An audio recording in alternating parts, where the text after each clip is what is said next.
Hey everybody, this is Austin Pollock, and I just wanted to give you my thoughts today on single family versus multifamily properties. So I just want to start by saying I've managed and owned both properties. And before I give you my thoughts, I just want to let you know I'm going to link an article in the comments below that you can read that has non-biased opinions, a little bit different than the way I think of things from MashAdvisor. It's a great article, definitely gives you the pros and cons. To give you my thoughts on how it all works, for one, in my experience, multifamily properties are just a lot more work, whether you have a property manager or if it's just you on your own. The reason being is because, one, they share walls. And whenever you're sharing walls, you're hearing noisy neighbors, you're getting complaints from that.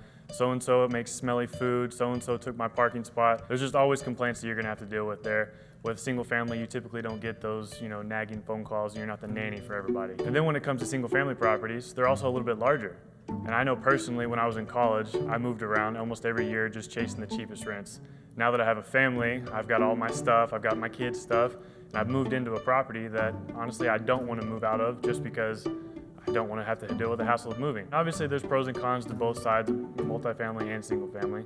Multifamily, if you can get a good deal, the cash flows can be huge on that. But single family, in my opinion, is the better way to go because typically you're going to get a long-term tenant, someone who wants to take care of the property, someone who's invested. You can make them feel like an owner. You can give them ownership of the property, which then makes them feel more inclined to stay. It makes them feel more inclined to take care and maintain and pay rent on time and things like that because they want to do those things. Let me just tell you that landlording, real estate investing, it's not scary. I know we've all heard horror stories before, but it's really not that hard if you're doing it right. If you have questions, give me a call. I'd love to talk and see how I can help out.